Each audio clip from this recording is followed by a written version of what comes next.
मुस्लिम सिख ईसाई मजहब नहीं सिखाता, मजहब नहीं सिखाता। वंदे मातरम, वंदे मातरम, हम सब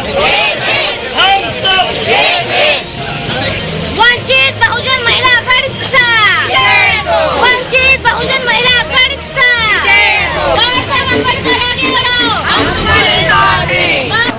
भारत माता की जय, भारत माता की जय, वंदे मातरम। बाळासाहेब आंबेडकर आगे बढ़ो, हम तुम्हारे साथ हैं। वंदे मातरम, वंदे मातरम। भारत माता की ये जो बच्चा जो है, ये दोनों बच्चों के हाथों में देश का संविधान है, बाबा साहब भीमराव अंबेडकर का संविधान है ये, और इस संविधान की रक्षा करना। नको भोंगा नको चालीसा, मानवता सर्वात मोठी। उनको हम संदेश देना चाहते हैं कि डरना नहीं है और कोई अफवाह पे विश्वास रखना नहीं, कुछ भी होगा तो पुलिस को इन्फॉर्मेशन करो। जो है मजहब के नाम पे एक दूसरे में झगड़ा लगा के, एक दूसरे के खिलाफ भड़का के कुछ अफवाहें पैदा करना चाहते हैं, तो हमारा जो ये आज का रैली का यही कारण था। जेव्हा जेव्हा मतदान जवळ येतं इलेक्शन, त्या वेळेला ही लोक दंगा करतात आणि जातीवाद। और आने वाले दिनों में अगर ईद के दिन भी या उसके दूसरे दिन भी कोई गैर मुस्लिम भाई या कोई भी धर्म का आदमी हमको उकसाता है लड़ाई पे झगड़े पे, बरोबर आहे, संविधान छेडलेच जात आहे। कारण मोदी सारखी लोक UPSC याची परीक्षा न घेता डायरेक्ट कुछ भी नहीं, सब भारत एक है, हम सब लोग एक है, चाहे मुस्लिम हो, सिख हो, ईसाई हो। माहिती आहे का 1992 मध्ये ज्या वेळेला दंगली झाल्या होत्या त्या मुलांची हालत बघा, ज्यांनी जो कलश पाडला होता बाबरी मस्जिदचा। दोस्तों साथियों, आप देख रहे हैं ये वंचित बहुजन आघाड़ी कांजूमार्ग भांडुप के इस इलाके से निकली है, सद्भावना रैली है। ये नन्हे मुन्ने बच्चे, ये हमारी महिलाएं, हमारी बहनें देश को संदेश देने के लिए कि हम सब एक हैं, और उन्हें इस बात को ये संदेश देना चाहती है कि उठो, कि जुल्म और सितम का जवाब लाना है, अपने वतन में नया इनकलाब लाना है। बरस रही आग जहाँ जुल्म और तासुब की, वहीं पर अमन व अमान के गुलाब लाना है। ये संदेश लेके हमारी ये बहनें, ये बच्चे हैं और साथ में लोग हैं, ये संदेश लेके यहाँ से कांजूम मार्ग से वंचित बहुजन आघाड़ी के ऑफिस के पास से निकले हैं। वंचित बहुजन आघाड़ी के राष्ट्रीय अध्यक्ष आदरणीय प्रकाश अंबेडकर जी के आदेश पर ये रैली निकाली जा रही है। यहाँ वंचित बहुजन आघाड़ी के बहुत सारे पदाधिकारी हमारे साथ मौजूद है, और आप देख सकते हैं कि यहाँ अलग अलग स्लोगन प्ले कार्ड हाथ में लिए हैं। जैसे कि मैं आपको पहले बताऊं, मजहब नहीं सिखाता, आपस में बैर रखना, भारतीय हम, अफवाहों पर विश्वास ठेव नका, अफवाहों पर ध्यान न दे, इस बात का भी ऐलान किया जा रहा है। और यहाँ पर जैसा हम आपको बता दें कि एक प्ले कार्ड है हमारे सामने जो देख रहे हैं हम, ना हिंदू ना मुस्लिम ना ईसाई, हम तो आपस में है भाई भाई। दूसरा स्लोगन है, इतिहास के पन्नों से आवाज आती है, इतिहास के पन्नों से आवाज आती है, एकता हमेशा जीत दिलाती है। इतिहास के पन्नों से आवाज आती है, एकता हमेशा जीत दिलाती है। हमें तोड़ने वाले ही टूट जाएंगे, हमें तोड़ने वाले ही टूट जाएंगे, हम सब अगर एकजुट हो जाएंगे। एक बहुत बड़ा संदेश है उन लोगों के लिए जो नफरत फैलाना चाहते हैं देश में, इस मुंबई शहर में, और जो तरह तरह के नफरत के बोल रहे हैं, धार्मिक भावनाएं भड़का रहे हैं। उनको ये संदेश दिया जा रहा है यहाँ से कि हमें तोड़ने वाले ही टूट जाएंगे, हम सब अगर एकजुट हो जाएंगे। एक संदेश और है जो हमारे एक भाई ने हाथों में लिया हुआ है, चाहे हो कोई भी विवाद, चाहे हो कोई भी विवाद, पर एकता पर चोट करना है अपराध। बहुत बड़ी बात ये दोस्तों, इस रैली के जरिए ये हमारे सारे देशवासियों को समझना होगा। शांति और सद्भावना के इस संदेश को लेकर वंचित बहुजन आघाड़ी के ये कार्यकर्ता, ये लोग, ये भारतीय हमारी बहनें ये संदेश लेके निकली है। आज आप देख सकते हैं ये पूरा संदेश, ये देखिए किस तरह से स्लोगन हाथ में है जो देश को संदेश है। इतिहास के पन्नों से आवाज आती है, एकता हमेशा जीत दिलाती है। और आगे ये संदेश देने की कोशिश की जा रही है कि हमें तोड़ने वाले ही टूट जाएंगे, हम सब अगर एकजुट हो जाएंगे। ये रैली के जरिए, आज की सद्भावना रैली के जरिए हमारे दलित भाइयों ने यहाँ ये संदेश और ये पैगाम पहुँचाने का काम किया है आज, और ये हम इनको सलाम करते हैं। इनको हम उनके जज्बे को सलाम करते हैं कि अपने अपने घरों से निकलकर ये आज बम्बई शहर में अमन कायम रखने के लिए संदेश दे रहे हैं। जो नफरती लोग अमन को ख़राब करना चाहते हैं, अमन को बिगाड़ना चाहते हैं, उनके लिए संदेश है। हम आपको बता दें कि इस रैली में ये जो नन्हे मुन्ने बच्चे, ये हमारे देश के, देखिए ये हिंदू है, ये क्रिश्चियन है, ये मुसलमान है, और ये हमारी छोटी बच्ची है। ये पूरे देश, ये पूरा हिंदुस्तान नज़र आ रहा है। उन लोगों के लिए संदेश है जो घरों में बैठकर नफरत के बीज बो रहे हैं, नफरत की आग लगाना चाहते हैं, इस मुंबई शहर को जलाना चाहते हैं और नफरत बढ़ाना चाहते हैं। उनके लिए बच्चे संदेश दे रहे हैं कि हम सब एक हैं, आपके मंसूबों को, आपकी साजिश को कामयाब नहीं होने देंगे, हम आपकी साजिश को कामयाब कर देंगे। ये संदेश ये बच्चे, ये मासूम बच्चे हमारे देश के दे रहे हैं। और देखिए पूरा दूर तक आपको वो रैली नज़र आ रही है, उनके हाथों में स्लोगन है और वो एक पैगाम दे रहे हैं सबको। ये जो बच्चा जो है, ये दोनों बच्चों के हाथों में देश का संविधान है, बाबा साहब भीमराव अंबेडकर का संविधान है ये, और इस संविधान की रक्षा करना हर देशवासी का फर्ज है। उसकी कोशिश होनी चाहिए कि इस संविधान की रक्षा करें। लेकिन आज कुछ लोग इस संविधान को बदलना चाहते हैं, उनके लिए ये मुंह तोड़ जवाब है कि आप संविधान को बदल नहीं सकते। अगर आपने संविधान को बदलने की कोशिश की तो बच्चा जो रास्तों पे उतर आएगा और संविधान बदलने नहीं देगा। हम आपको बता दें कि ये जो रैली है, सद्भावना रैली है या शांति रैली है, बहुत ही शांति के साथ में गुजर रही है और देश को संदेश दे रही है। इसमें कोई स्लोगन नहीं है। इन्होंने अपने जो स्लोगन है वो इस प्ले कार्ड पर लिखे हुए हैं। कोई नारा नहीं है, कोई गलत नारा नहीं है, किसी के धर्म को आहत नहीं किया जा रहा है, न किसी के धार्मिक भावनाओं को भड़काने की कोशिश की जा रही है। बहुत ही शांति के साथ में ये रैली अपनी मंजिल की तरफ है और एक पैगाम देने की कोशिश कर रही है। वंचित बहुजन आघाड़ी की ये शांति मार्च रैली जो है यहाँ पर समाप्त हो चुकी है। मधुबन गार्डन के पास यहाँ पर हमारे एक दोस्त है, साथी हैं, जो कि शाहिर, क्या नाम आपका? जय सूर्यवंशी। जय सूर्यवंशी। शाहिर जय सूर्यवंशी।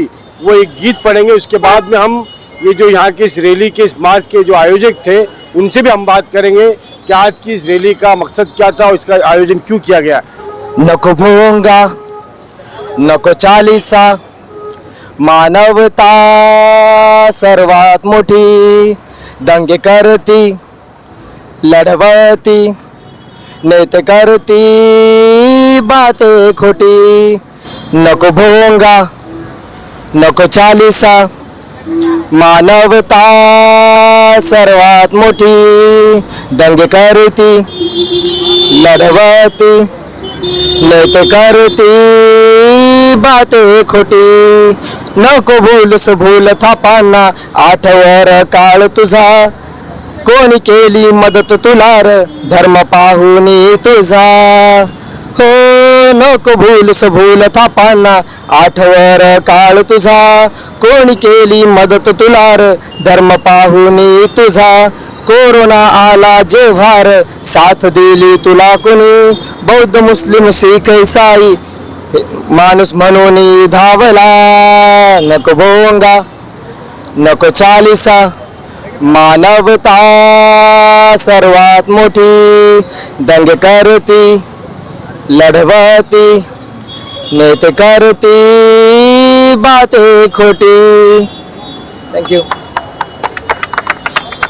ये था इस साथी का जो गीत आपने सुना। आइए हम बात करते हैं यहाँ के जो आयोजक थे, उनसे बात करते हैं। सर जी, पहले आप अपना शुभ नाम बताइए। सर, मेरा नाम है विश्वास सरदार, मैं मुंबई उपाध्यक्ष और भांडुप तालुका निरीक्षक हूँ। आज का जो शांति मार्च का जो ये आयोजन किया आप लोगों ने, इसका क्या उद्देश्य था, क्या हुआ? सर जी, इसका महत्व का उद्देश्य ऐसा है कि हमारे सद्य बाबा साहब अम्बेडकर, उसी की तरह हमारे महाराष्ट्र प्रदेश अध्यक्ष रेखाताई ठाकुर, हमारे मुंबई अध्यक्ष अब्दुल भाई हसन खान, इनके आदेश से हमें बताया गया था कि हर तालुका में शांति मार्च का आयोजन किया जाए, जिसके माध्यम से आज हम देख रहे हैं लॉकडाउन के कोविड के काल में लॉकडाउन में 2-2.5 साल लोगों की पूरे बर्बाद हो गए, आर्थिक परिस्थिति पूरी बिगड़ चुकी है और ऐसे में लोगों को कहीं अपना परिवार बचाने के लिए नए से लोग बाहर पड़े हैं, तो कहीं वातावरण खराब करने का एक कोशिश किया जा रहा है। और इस वातावरण अगर खराब हो जाता है तो गरीब जो वर्ग है, जो व्यापारी जो वर्ग है, वो सारा मर जाएगा, मिट जाएगा। तो ये सबके संरक्षण के लिए खुद बाबा साहेब अम्बेडकर इसके लिए खड़े हैं और उन्होंने हमें आदेश दिया है कि किसी भी तरीके से कहीं भी परिस्थिति खराब ना हो, कायदा सुव्यवस्था बिगड़े ना, इसकी जिम्मेदारी सिर्फ हमारे पुलिस भाइयों की नहीं, तो हमारी भी, हम यहाँ के सिटीजन हैं तो हमारी भी उतनी जवाबदारी है। कायदे ने हमको भी उतने अधिकार दिए हैं, तो हमको पूरा करने के लिए हमें साहब ने दिए हुए जो आदेश है उसको लेके हम बेसिक उसी के साथ में हमारा जो महिला विंग है, वो महिला विंग हमारे कांधे से कांधा मिलाते हुए वो हमारे साथ है। हमारी यूथ पूरी टीम वो हमारे साथ है। भांडुप तालुका के माध्यम से, सारे तालुका के माध्यम से जितने वंचित बहुजन आघाड़ी के बेसिक युवा और महिला, ये सारे टीम ने मिल के आज का जो कार्यक्रम का आयोजन किया और इसमें हम सब लोगों को ये संदेश दे रहे थे कि हम सब मजहब नहीं सिखाता, आपस में भेद रखना, ये हमें मैसेज देना था जो हमने यहाँ दिया। बहुत बहुत धन्यवाद। हमारे साथ यहाँ पर जमात इस्लामी मुंबई के सेक्रेटरी भी हैं शाकिर शेख साहब। शाकिर शेख साहब, जो आज के इस माहौल में जिस तरह से ये हमारे दलित भाइयों ने आज ये शांति मार्च निकाला है, इस पर आप क्या कहना चाहेंगे? देखिए, आज जो ये सद्भावना शांतता मार्च का जो आयोजन किया गया वंचित बहुजन आघाड़ी की तरफ से, मैं समझता हूँ कि महाराष्ट्र के लिए ये बहुत ही अच्छा और शुभ काम है। और इस तरह से काम हमारे दूसरे मजहब के भाई जो आके कर रहे हैं, इससे एक ही हम चाहते हैं कि जो लोग आईटी सेल में एयर कंडीशन में बैठ के इस देश में रोज़ाना अलग अलग ऐसे एजेंडे निकालते हैं जिसमें लोगों को लड़ाकर, नफरतें और देश फैलाकर लोगों को लड़ाना चाहते हैं और अपनी राजनीति चलाना चाहते हैं। अभी हमारे भाई ने कहा कि हम 2-2.5 साल से कोविड से जूझ रहे थे, जिसके चलते हमारे देश की, हमारे राज्य की अर्थव्यवस्था बहुत विस्कड़ित हो गई और जो लोग खास तौर से रास्ते पे काम करने वाले थे, छोटे लोग व्यापारी थे, उनके बुरे हाल हुए हैं। और अब ये लोगों के जो एजेंडे हैं वो चाहते हैं कि अशांतता फैलाए, लेकिन मैं देख रहा हूँ कि देश का माहौल और राज्य का माहौल कुछ इस तरह से बन रहा है कि कल ही हमारे शहर के पुलिस आयुक्त साहब ने भी एक मीटिंग ली और उन्होंने कहा कि पूरे शहर को हम पूरी तरह से संभालेंगे। बाला उद्धव साहब ठाकरे साहब ने भी कहा कि हम पूरे महाराष्ट्र को पूरी तरह से संभालेंगे। तो मैं इस माध्यम से हमारे तमाम नौजवानों से, तमाम शायद मुसलमान हो, हिंदू हो, उनसे ये अपील करता हूँ कि सामने वाला हमको किसी भी तरह से उकसाए, लेकिन हमने अभी रमज़ान के महीने में जो कि हमको सब्र और प्यार मोहब्बत से सिखाया, 1 महीना भर हमने ट्रेनिंग लिए, तो हमको चाहिए कि उसी का मुजाहरा करें। और आने वाले दिनों में अगर ईद के दिन भी या उसके दूसरे दिन भी कोई गैर मुस्लिम भाई या कोई भी धर्म का आदमी हमको उकसाता है लड़ाई पे, झगड़े पे, तो हम बिल्कुल उसको रिस्पॉन्स न करें, बल्कि प्यार मोहब्बत से, और अगर ज़रूरत पड़ी तो करीबी पुलिस स्टेशन को हम इन्फॉर्म करें ताकि लॉ एंड ऑर्डर कायम रहे। धन्यवाद। आज जो रैली हुआ है, हमारे वंचित बहुजन आघाड़ी के राष्ट्रीय अध्यक्ष है बाला साहेब तथा प्रकाश अंबेडकर और हमारे महाराष्ट्र प्रदेश अध्यक्ष रेखाताई ठाकुर, इनके आदेश से आज पूरे महाराष्ट्र में ऐसा रैली निकला है। वैसे ही उसी तरह से हमने हमारे वंचित बहुजन आघाड़ी के मुंबई उपाध्यक्ष और भांडुप तालुका के निरीक्षक आदरणीय विश्वास भाऊ सरदार, उसी तरह से भांडुप तालुका अध्यक्ष सुभाष भाऊ मांदले, उसी तरह से भांडुप महिला तालुका अध्यक्षा आदरणीय हमारे अनिता ताई कामड़े, इनके सभी से माध्यम से आज, और यहाँ हमारे जो भी वार्ड अध्यक्ष है, महिला पुरुष सभी के माध्यम से आज यहाँ पे एक सद्भावना मार्च निकालने का नियोजन किया था। आज वो यहाँ पे पार हुआ है।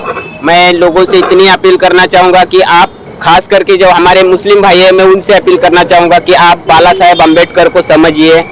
उन्होंने एक बिल लाया है मोहम्मद पैगंबर बिल करके, उनके बारे में आप जानकारी लीजिए। उसका जानकारी पूरा आपको वेबसाइट पे मिल जाएगा। उस बिल का लाने का कारण ये है कि दंगा फसाद ना हो लोगों में। उसमें किसी एक धर्म के वजह से, धर्म के लिए न्याय नहीं है। तो जितने सारे धर्म हैं जो सोशल मीडिया के माध्यम से जो अलग अलग धर्म गुरु है, जैसे हमारे यीशु जी है और अल्लाह है या फिर हमारे राम भगवान है, उनके ऊपर जो टीका टिप्पणी होती है उसके वजह से लोगों में अलग तरह का मैसेज जाता है और लोगों का भावनाएं दुखित हो जाती है। इसीलिए आप इसके बारे में लोगों को अवेयरनेस कीजिए कि मोहम्मद पैगंबर बिल है क्या, उसका ड्राफ्ट हमारे बाला साहब अम्बेडकर ने बनाया है, वो लोगों तक पहुंचाइए। मैं आपके टीवी चैनल के माध्यम से सभी मुस्लिम भाइयों को, हिंदू भाइयों को बताना चाहता हूँ कि बहुत अच्छा बिल है। अगर ये बिल पास हुआ तो भविष्य में हमारे महाराष्ट्र में कभी दंगा फसाद नहीं होगा। और उसी तरह से जो हमारे पुलिस भाई को दिन रात यहाँ पे तकलीफ होती है कि कभी क्या होगा कभी क्या नहीं होगा, उनको भी तकलीफ नहीं होगा। तो मैं बाकी सभी से यही विनती करना चाहता हूँ कि अफवाहों पे ध्यान न दें, हमारे पुलिस भाई को सहकार्य करें। उनसे कुछ भी तकलीफ रहेगा तो उनसे जाके मिलिए, वो बहुत अच्छा सहकार्य करते हैं। वो किसी को भेदभाव करके नहीं देखते हैं, सभी को अपने मतलब अपने परिवार जैसा मानते हैं। तो दूसरे के बहकावे में ना आते हुए हम अपने नेकी के रास्ते पे चलना चाहिए, इतना ही बोलता हूँ। मेरा नाम सुभाष मांडवे, भांडुप तालुका अध्यक्ष। आज करीब पूरा महाराष्ट्र में जो संकट आया है, जो कई राजनीतिक पार्टी ने जो संकट लाया है, इसका समर्थन कोई करता नहीं है, आम पब्लिक भी नहीं करती है। और इसके खिलाफ आदरणीय बाला साहब आम्बेडकर ने और महाराष्ट्र में पूरा आज शांति भवन का रैली रखा है।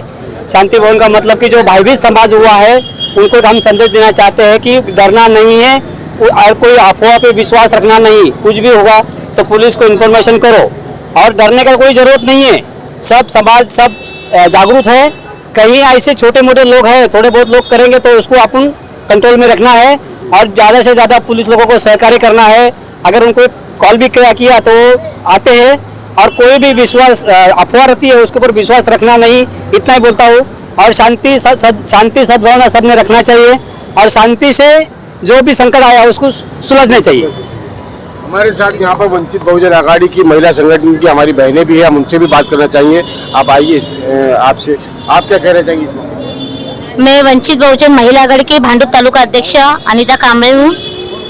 मेरा कहना है कि यहाँ पे आज हम लोग ने देखा है कि 2-3 सालों से जो कोरोना का माहौल हो गया है, इसमें ज़्यादा करके बहुत लोगों की नौकरियां छूट गई है, बहुत व्यापार बंद हो चुके हैं, बहुत लोगों के खाने के भी प्रॉब्लम है। बहुत फैमिली ऐसे है कि वो रोज़ की रोज़ जो बढ़ती महंगाई है इससे आज बहुत व्यस्त है, परेशान है। लेकिन आज इस चीज़ पर कोई बात नहीं करता है। लेकिन आज जो है मजहब के नाम पे एक दूसरे में झगड़ा लगा के, एक दूसरे के खिलाफ भड़का के कुछ अफवाहें पैदा करना चाहते हैं। तो हमारा जो ये आज का रैली का यही कारण था कि हमारे बाबा साहब ने कहा है कि आज कुछ भी हो जाए लेकिन हमें आपस में कहीं भी झगड़ा करना नहीं है, कहीं भी दंगे फसाद करने, क्योंकि जो भी तकलीफ होती है आम जनता को होती है और इसके वजह से हमारी जो पुलिस प्रशासन है उनको भी तकलीफ होती है, हमारे परिवारों को तकलीफ होती है। झगड़ा एक करता है लेकिन पूरा परिवार उसको भुगतना पड़ता है। तो हमें जो भी तकलीफ है, जो भी प्रॉब्लम्स आ रहे हैं, तो अपना शांति के मार्ग से ही उसको सुलझाना है। आपस में बैर, आपस में झगड़ा नहीं करना है। जो भी अफवाह है उसमें किसी भी तरीके से ध्यान नहीं देना है। और अगर कुछ भी प्रॉब्लम आता है तो हमारे पुलिस प्रशासन है, उनसे आप बात कीजिए, उनसे मिलिए, तो वो आपका सच में सुझाव कर देंगे। बस इतना बोलना चाहती हूँ। धन्यवाद। जिस तरह से हमारी ये बहन ने कहा कि जब भी कोई तकलीफ आती है तो सबसे ज़्यादा जो है आम आदमी को उसका असर पड़ता है और नफरत लगाने वाले जो है वो चाहते हैं कि नफरत लगाकर हम अपनी राजनीति करें। तो महिलाओं पे कितना असर पड़ता है इसका? मैं वार्ड क्रमांक भांडुप से 117 के वार्ड क्रमांक महिला अध्यक्ष हूँ, सीमा इंगड़े। जो महिला पे जो असर पड़ता है, जो बाहर की जो सिचुएशन है आजकल, तो कोई इधर दंगा कोई उधर दंगा, जो कोरोना काल में जो लोगों का जो नुकसान हुआ है वो कोई भरपाई के बारे में कोई सोच नहीं रहा है। पर अफवाह पे ज़्यादा लोग फोकस करें, सोशल मीडिया हो या कोई भी इस पे हो, सब लोग उस पर वायरल कर देते, पर कोई सामने वाला ऐसा ये नहीं करता है कि हम क्यों अफवाह पे भरोसा करें, क्योंकि एक अफवाह अगर फैलती है तो उससे एक दंगा पैदा होता है। तो कोई भी अफवाह पे आप प्लीज़ भरोसा मत कीजिए। हम सब एक है। जो राजनीतिक पार्टियां धार्मिक भावनाएं भड़काना चाह रही है, हम नाम नहीं लेना चाहते उनका, उन लोगों के लिए आपको आप उनको क्या मैसेज देना चाहेंगे? देखिए, सब अपने अपनी पार्टी में सबका अपना अपना है, पर मेरा एक ही संदेश है कि कोई किसी के पार्टी में जाके कोई किसी को प्लीज कुछ भी मत बताओ। जो कुछ है सब एक ही है, हम एक ही इंसान के लिए सब काम कर रहे हैं। कोई अलग है कोई अलग है, कुछ भी नहीं, सब भारत एक है, हम सब लोग एक है। चाहे मुस्लिम हो, सिख हो, ईसाई हो, सब हम लोग एक ही है, हम लोगों का खून ही एक ही है। जब अब कोविड में खून प्लाजेंटा जब दान हो तो किसी ने ये देखा क्या, तो अब दंगा क्यों करने का, क्यों किसी के मजहब पे, किसी के धार्मिक पे, किसी के उस पे वोट क्यों, क्योंकि उनका सब असर मेरे पुलिस भाइयों को जाता है, क्योंकि वो 24 घंटा वो लोग ड्यूटी करते, उनका भी फैमिली, उनका भी बच्चा है, कोई अपना बच्चे का बर्थडे पार्टी अटेंड नहीं करता है, कोई कुछ नहीं, तो प्लीज सब लोग गौर कीजिए। और कोविड में तो सबने पूरे देश ने एक दूसरे को मिलकर संभाला है क्या, और पुलिस वालों ने भी बहुत सारी अपनी कुर्बानी दी है कोरोना काल में, आम आदमी लोगों ने और बहुत इसको सहा है, और ऐसे मौके पे पूरे देश ने जो एकता का मिसाल दिया है वो एकता की मिसाल आगे भी देनी चाहिए, ऐसा आपका कहना है?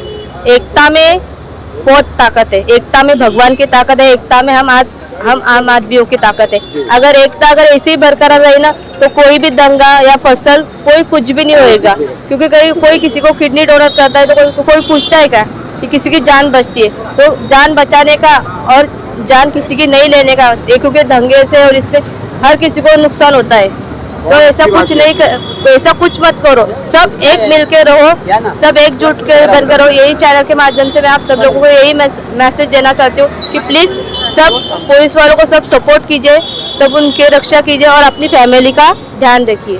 सर्वांना सर्वप्रथम हिंदू आपल्या मुस्लिम बांधवांना अस्सलाम वालेकुम, जय भीम।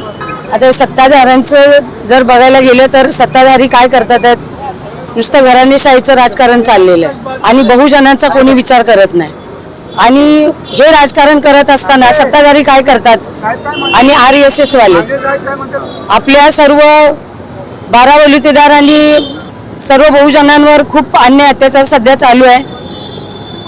सर्व परत म्हणजे आज 60-70 वर्ष झाली भारतीय संविधान लिहून महामानव डॉक्टर बाबासाहेब आंबेडकरांनी, परंतु त्या संविधानाची पायमल्ली केली जाते, संविधानाचे म्हणजे महत्त्व काय पाळलं जात नाही आणि हम करो सो कायदा चाललेला आहे। आणि नेहमी सांगायचं झालं ना तर खऱ्या अर्थानं काय माहित आहे, नेहमी हे राजकारणामध्ये जेव्हा मतदान जवळ येतं इलेक्शन, त्या वेळेला ही लोक दंगा करतात आणि जातीवाद म्हणजे जातीवादीच्या माध्यमातून असा जातीवाद पसरवतात का सर्वांच्या मध्ये बहुजन आपसमध्ये भांडून कोण आत्महत्या करतो, कोण एकमेकाला मारतं किंवा अन्याय अत्याचार होतो, म्हणजे भीतीने आत्महत्या करतात। आता गावाने आपण बघतोय कितीतरी याच्यामध्ये टीव्हीवर बघतोय, टीव्हीवर जास्त काय दाखवलं जात नाही, जे दाखवायला पाहिजे ते तर दाखवलं जात नाही, कारण मीडियावाले सुद्धा विकलेले आहेत, त्याच्यामुळे दाखवलं जात नाही आणि आपल्या लोकांवर बहुजनांवर खूप अन्याय अत्याचार होतोय। आणि ह्या सर्वांचा विचार करणारे एकमेव महामानव डॉक्टर बाबासाहेब आंबेडकरांचं घराणं है। आपने गोदी मीडिया की बात किया, गोदी मीडिया जो है आज भावनाएं भड़का रहा है, धर्म के नाम पर लड़ाने का काम कर रहा है, नेता और मीडिया मिलकर लड़ा रहे हैं हम लोगों को। और दूसरा जो मीडिया को जो दिखाना चाहिए कि आज महंगाई इतनी बढ़ गई है, इस पे ये लोग कुछ नहीं बोल रहे हैं, उस पर आप क्या कहना चाहिए? महंगाई तो बढ़ ही रही है और शिक्षा को लेकर भी मतलब शिक्षा से भी वंचित रह रहा है अभी समाज सब, और नौकरी अभी सब छीनी जा रही है। मी फक्त एवढंच सांगू शकते आणि सांगू इच्छिते की श्रद्धेय बाळासाहेब आंबेडकरांनी हा शांततेचा मोर्चा संपूर्ण महाराष्ट्रभर काढलेला आहे, कारण का तर इलेक्शनच्या पिरियडमध्ये ही लोक जाती धर्माचं नाव करून गोंधळ दंगल माजवतात व त्याच्यात गरीब जनता भरडली जाते। बरीच अशी जे नोकरी करण्याच्या लायक आता मुलं जी झालेली आहे युवा वर्ग, यांना त्यात भरडले जाऊन त्यांचं आयुष्याचं नुकसान केलं जातं, त्यांच्या पाठी कोणी नसतं आणि संविधान को भी छेड़ने की बात की जा रही है, इस पर आप क्या बोलना चाहिए? बरोबर आहे, संविधान छेडलंच जातंय, कारण मोदी सारखी लोक UPSC याची परीक्षा न घेता डायरेक्ट वरच्या स्तरावर आपली बिना शिकलेली मुलं तिथे जाऊन त्यांनी त्याची नियुक्ती केलेली आहे, हे चुकीचं आहे। पण हे कुठेतरी दाखवलं जात नाही, हे फक्त कुठेतरी आपल्या टीव्हीतून दाखवलं जात नाही, फक्त आपण मोबाईलमधूनच हे वाचू शकतो बघू शकतो, बाकी माहिती होत नाहीये। फक्त एवढंच सांगायचं आहे जनतेला की कोणी अशा भूलथापांना किंवा दंगल घडवत असतील त्यांच्या विरोधात काही कोणी भडकवलं म्हणून भडकून जाऊ नका, शांतता राखा आणि आपली मुलं प्रथम सांभाळा, अशी त्यांच्या गोंधळात जाऊ देऊ नका, जेणेकरून आपली मुलं अडकली जातात आणि त्यांची मुलं मात्र चांगले बाहेरगावी जाऊन शिकतात। आणि आपलं घर ते वाचवतात आणि दुसऱ्यांची घरं बिघडवायला बसतात। हे होता कामा नये एवढंच मला सांगायचं आहे आणि शांततेचा म्हणूनच मार्च। बहुत अच्छी बात की आपने। आज इकडे आदरणीय बाळासाहेब आंबेडकर यांच्या आदेशानुसार देशामध्ये राज्यामध्ये आणि ह्या सर्व तालुक्यामध्ये शांतता राहावी पुढे भविष्य काळामध्ये, त्यानुसार आम्ही इकडे आलेलो आहे। आणि आज जे सत्ताधारी पक्ष आहेत, विरोधी पक्ष आहेत, ते एकमेकाला सरकार पाडण्यामध्ये, सरकार बनवण्यामध्ये मग्न आहेत। आणि पेट्रोल, रोजगार यांनी जे 2014 साली इलेक्शनच्या अगोदर जे त्यांनी वायदे केले होते, वचननामे दिले होते की आम्ही पेट्रोल 35 रुपये लिटरनी देऊ, तुम्हाला आम्ही रोजगार देऊ, महागाई 100 दिवसाच्या आत कमी करू, हे सर्व प्रश्न बोंबलत गेलेत आणि आता एक एक नवीन काहीतरी उपाययोजना काढतात। आज तुम्हाला परिस्थिती माहिती आहे का, 1992 मध्ये ज्या वेळेला दंगली झाल्या होत्या त्या मुलांची हालत बघा। ज्यांनी जे कळस पाडला होता बाबरी मस्जिदचा, त्या मुलाच्या आज त्याला प्यायला पाणी दुसऱ्यांना द्यावं लागतं, अपंग झालेलं आहे, त्याच्या घरामध्ये कमवणारी व्यक्ती नाही, त्याची मिसेस जाते कामाला, रोजंदारीवर जाते कामाला। तर भविष्य काळामध्ये जर हे असं घडलं तर हे सगळी तरुण मुलं काय होतील, त्यांच्यावर गुन्हे दाखल होतील आणि केसेस होतील, भविष्यामध्ये त्यांना नोकऱ्या मिळणार नाहीत, काय मिळणार नाहीत। त्यासाठी सर्वांनी शांतता, आणि हिंदू असो मुस्लिम असो कुठल्याही जातीचा असो, त्यांनी सगळं राजकीय पक्षांचे डावपेच ओळखून आपण आपले प्रमाणे राहावं, बस एवढं। बहुत बहुत धन्यवाद आपने संगम मीडिया से बात करने के लिए। कैमरा पर्सन शाहीन पटेल के साथ आपका दोस्त राशिद। जय हिंद, जय महाराष्ट्र, जय भीम, जय मीम।